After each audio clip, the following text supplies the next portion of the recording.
Welcome to the Cheer Athlete. This week on the Cheer Athlete podcast, we are going to talk about language and taking ownership for your physical therapy, your strength needs, your cheer needs, all of the above.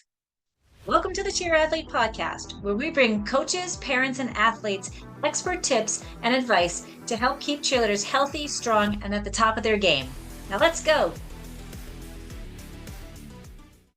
If you don't know me, I'm Laura Turner. I'm a physical therapist. I'm a strength coach. I am the cheer PT, and I help cheerleaders and parents and cheer coaches navigate injuries and prevent injuries and help to improve performance for cheer athletes.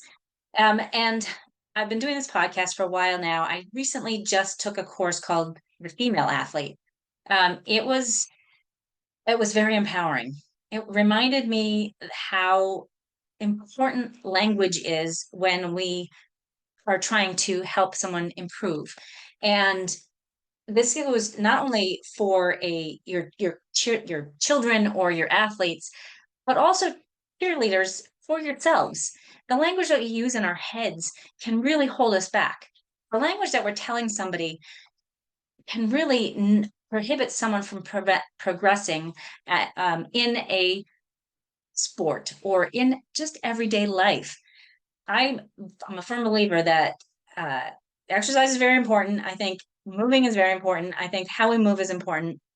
But maybe we don't have to be so tied into it has to be done just so. Because sometimes when it has to be just done just so, that means we have to be perfect.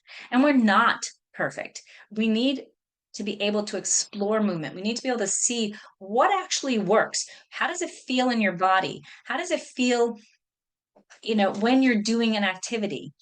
And does that feel right? Because the more you can experience that movement, both on the ground and being aware of what it feels like in the air or under a stunt or while you're tumbling, can really allow you to say, like, oh yeah, that's not so right, but let's find a good correction that can do it. Now, big thing they emphasized in this course, you need to practice and train these things on the ground and like while you're strength training, so that when you're in the air, you're not making these big huge, oh, let me just play with this and see, where are my ribs, does this feel right, and should I, and then oh, all of a sudden you're off the back, you've healed, and your back spot is like wanting to punch you in the head because you just tipped over backwards without any warning, and she had to do all the work to catch you.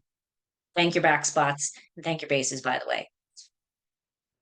That was meant to be sort of lighthearted and a joke, but it does happen. It happens all the time because we don't know where we are in space.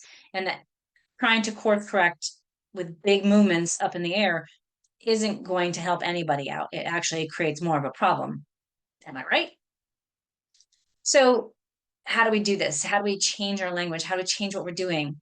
Start to explore movement. My mindset shifted a little bit during this course. I have been very tied to you have to do X, Y, and Z before you can move on to one, two, three. I do think progression is important. I think there has to be some ownership. But maybe we need to explore that and make those correctives happen on the ground and as part of a warm-up, and then actually get into a strength exercise or get into doing what we want, a stunt, and be able to progress it. Because when we start to challenge and put that feedback in, it allows us a little bit of wobble. It tells our brain, hey, this is a new space. Let's find a way to make this happen and make this feel better and stay secure. Let's use a case of knee pain with jumping. As all cheerleaders have to jump. And so it's very common to have the front of the knee pain, anterior knee pain with jumpers. This can be from a lot of reasons. You may go see your doctor and they may say you have Osgood-Schlatters. They may say you have jumper's knee. They may say you have patellofemoral pain. They may say you have chondromalacia. These are all very common diagnoses for cheerleaders and for anyone that does jumping and running. But that doesn't necessarily mean that you are doomed and you can never jump and you can't ever jump without pain. Sometimes we have too much limitations on our ankles. We don't have enough ankle bend to be able to let our knees do the work. And so the knees actually have to move more because the ankles aren't moving more, and they don't want to do that. And then they talk to you. Sometimes it's because your hips aren't strong enough, and they need that stability, and they also need that motion to be able to open up, but they can't quite do that. So the knees take over. Sometimes it's just a body awareness thing. You have all the mobility and the strength, but you don't really know where the body is supposed to be in space. Should you put more weight in your toes or your heels? And sometimes it's the quads are doing all the work and the glutes aren't doing enough work, or the hamstrings are doing all the work and the quads aren't doing enough work. As you can see, there's a lot of reasons. And well, you can come see me in the clinic and I can do muscle testing and be like, this is what I think is going on. Let's try this as an exercise and see if we make things stronger and better. I frequently hear in the clinic, you do magic, because I do a muscle testing technique in which I compare muscles, and if a quad is weak and I put my finger on the hamstring and the quad test strong, and vice versa, I know that the quad is overworked and the hamstring is underworked, and we need to stretch the quads and strengthen the hamstrings. And magically, that feels better in that moment. And most of the time, that carries over when we do correctives over time. But it's not magic. It's just giving some feedback into the body. It's just having an awareness of what isn't moving right, what doesn't feel right, and maybe what might need some work. Sometimes that tactical cueing of just putting my hands on someone helps to make them say, okay, yes, this is where my discomfort is. And it kind of lets your brain quiet down. I don't know the exact, I could tell you what I've learned, uh, but I don't know the exact cause for anything. And I don't care if you're a physician or a chiropractor or a physical therapist or a cheer coach. We can assume what the answers are because we take, research, and we take our knowledge from multiple places, and we learn and we see what's happened over time. But there's never one, this is it. This is the only thing that's there, and this is what the problem is, and that's the way it is for life. A lot of times, if you change how you move, whether it be my facilitation of the process or it is you moving on your own and just kind of saying, like, it hurts when I do this, but if I just move a little bit, so it hurts when I bend my knee. If I'm in a squat position, I'm getting ready to go into my set for my jump, and I get down into that bend position, my knees really hurt. Well, what happens if you just happen to lean forward a little bit? Maybe it shifts your weight. Maybe it just sets your body up and it primes your muscles to be able to do that. If that lessens the pain, then let yourself lean just a little bit. In cheerleading, we do have to have perfection in our routines, right? We have to all look the same. So it doesn't, I don't want people trying, like, lean way forward and be all over the place. Like, we need to being ready to explore subtle ranges of movement changes, and being ready to just kind of see what it feels like as you go into your set position. Can you shift your weight a little bit, either forward into your toes or back into your heels, or maybe you lean just a little bit and get into a good athletic stance that sets the body up with core stability and with the appropriate hip control to allow you to have that power. There's no one right answer, and what's right for me may not be right for you. And that's where you have to play around with that. My role now, and as I move forward with in treating patients and working with clients for strength and conditioning, I want to put more autonomy on you. I think it's important for you to learn what your body feels like and what is better for you. I might say to you, do it again, do it different, and see if you can just make a subtle change. So I encourage you this week, find something that either you struggle with, in life, or, whether it's climbing stairs, it doesn't have to be pain. It can be, carrying a heavy load upstairs. Find something that you struggle with and see if you just shift a little bit.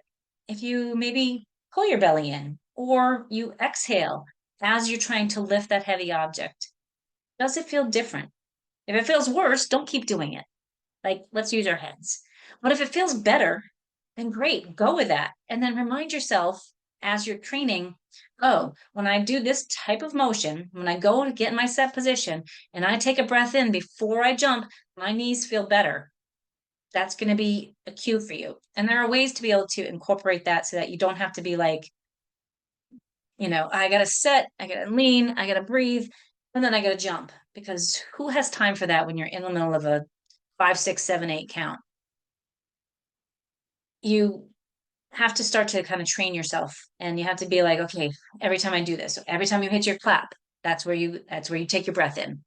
It can vary for you. It should be something that is instinctive, that kind of trains you, that just sets that cue. Every time someone in your coach says a certain, can be something that you do on a regular basis. It has to be like a trigger that's like, oh yeah, I got to do this, but something that you can replicate while you were cheerleading. So maybe a word in your head, or go, or something that like gets you primed and ready. As you practice that over time, that will get easier. So I know that was confusing. You're going to find what makes you feel better when you go into your position. If you keep talking the jump, you get into your set position, your knees hurt.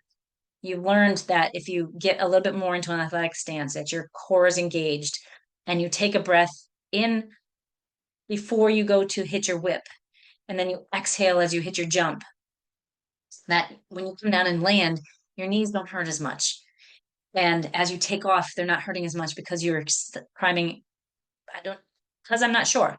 Maybe it's because you're priming your core. Maybe it's because you're setting yourself into a little bit better of a position and not driving through your knees. We don't know. It doesn't matter. What matters is what is the cue that makes you feel better? And can you replicate that? And can you practice that? There's multiple cues there, right? There's get yourself into athletic stance, engage your core, take a breath. All of that has to happen automatically when you are on the floor, or when you're running through a routine, and when you're actually practicing it.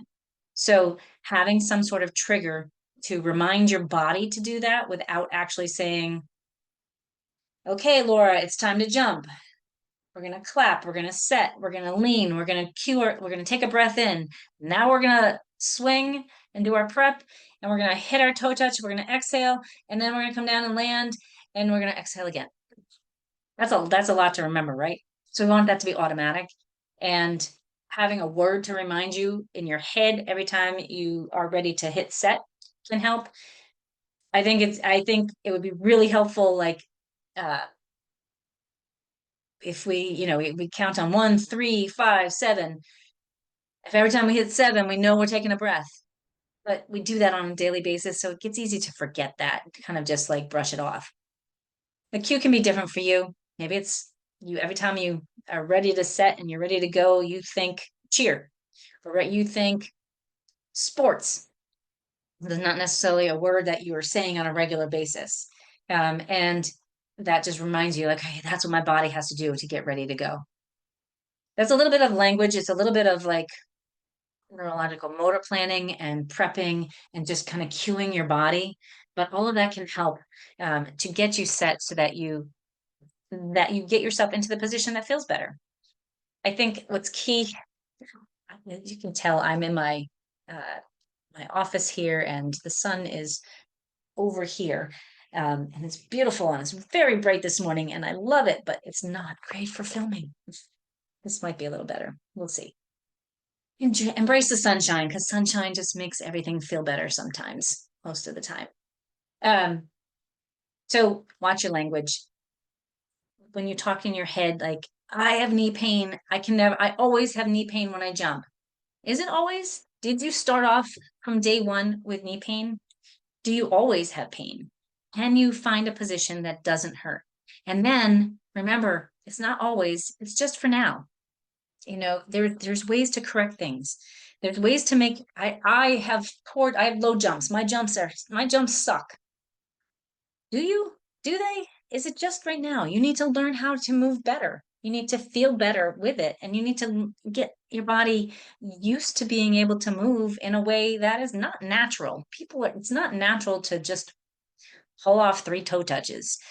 It is for us, but it's not natural in the everyday world. So you are super strong for even just attempting it. You are strong for being on the mat and for trying and for pushing yourself.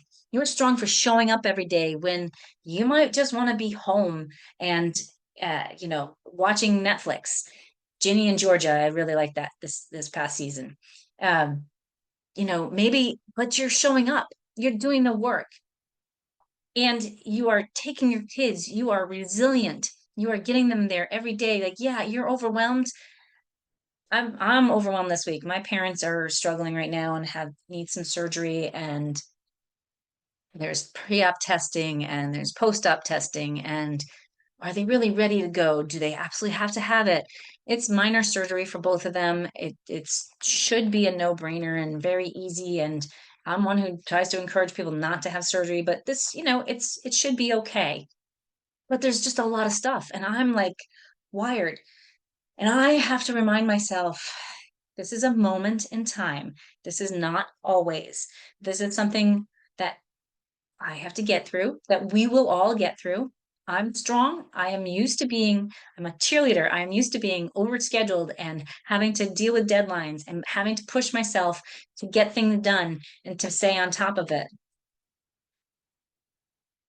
And I have that in me to do that. And if I remind myself that I have that and I can do strong and do hard things, it makes my stress that much easier and reminds me that I can get on and get and do whatever I need to do.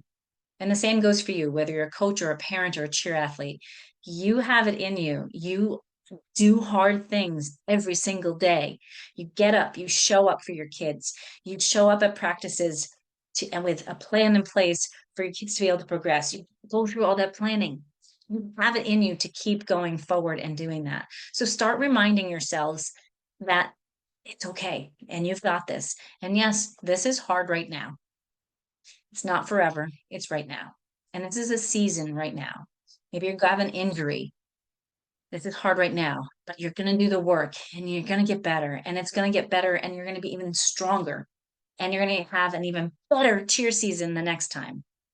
Even if you are close to the end of your cheer career, you are likely going to have a way to stay involved in cheer down the road and you can still train like a cheerleader when you're finished. Just have to have the mindset and you have to have the belief that you can do anything you put your mind to. And you have to have the belief that this is just a season and there are ways around it. There are ways through pain, around pain to not have pain when you're doing something. And the pain might be anxiety, the pain might be a mental block, the pain might be physical pain. Whatever it is, you have the ability to do that. You watch your language, watch how you're talking with yourself and telling yourself, you know, I can't do my single leg squats. I can't do a pistol squat. I don't, I just never have bad balance. I can't do it. Do you? You didn't fall over walking up the stairs. You didn't fall over getting up off the ground. This is a hard exercise. You need to work on it. And you have balance. You're just working to make it better and you're working to get stronger. So start to change the language in your head and start to play with your body and being aware of where your body is in space to find positions that feel better when you do something and train in that way. Another example that they talked about was, when we squat. So my traditional way of telling you to squat and set for a prep, for an extended, whatever, set the basis to set, to get down low into your squat, get as low as you can, keep your chest up and, stick your booty out, but not too much, lean back, but not too much because you got to stay upright and have your feet really close together. And, just be hip distance, don't be super wide and don't turn your feet out. But what if we need to turn our feet out just a little bit to be able to get into our hips, to use our hips and more and drive from our hips? Or maybe you are somebody that actually does well in parallel and you can get your hip hinge better and not be leaning so far into the stunts that you get clocked in the face, but that you're getting in an athletic stance and you're able to actually drive better and you have more power to get under the stunt. There's ways to play with that and there's ways to train. Your squat may need to not look as pretty as we physical therapists and strength coaches tend to encourage. I think it's important to have good form, but I think good form can be different for different people, and making those small shifts may allow you to do more. It may allow your core to get stronger, may allow your hips to get stronger so that you actually can progress faster and better. I would love to hear from you, if you're, are you struggling with anything along these lines? Whether it be pain, knee pain or back pain, or you're not getting enough jumps or enough height on your jumps, or whatever your struggle is, if you want to run something by me, like reach out to me, send me a message on Instagram, and, just let me know where you're at. Because maybe this is just something I made up, but people I see, I think it's quite common that we are in our head. And we quickly get to the point where like, nope, I can't do that. And I would love to be able to help with that, even if it's just a quick check in, and just let me know. Tag me on Instagram also, hey, I'm working on my jumps and I'm changing how I'm doing something. I would love to hear from you and see how you're changing, mixing things up just a little bit in your strength work, in your cheer work, and all of the above. And if you're a parent or a coach and you're just changing your mindset a little bit of, oh, I have to take my kid to cheer today versus I get to spend time in my car with my kid as I drive her to her favorite activity. Or I get to go to coach these children whose lives are changing because they are part of this program. And I'm so lucky to be here. Change how you think about it and watch how things change. So tag me when you start to practice that. Let me know how you're doing. Send me a direct message. I'd love to hear from you. And keep going. You've got this. I hope you have a beautiful, sunshiny day today. Don't forget, when in doubt, breathe out. Take life one step at a time. You can do anything you put your mind to. And as my friend Drew Keller said, you're responsible for your own vibes. So go get the day.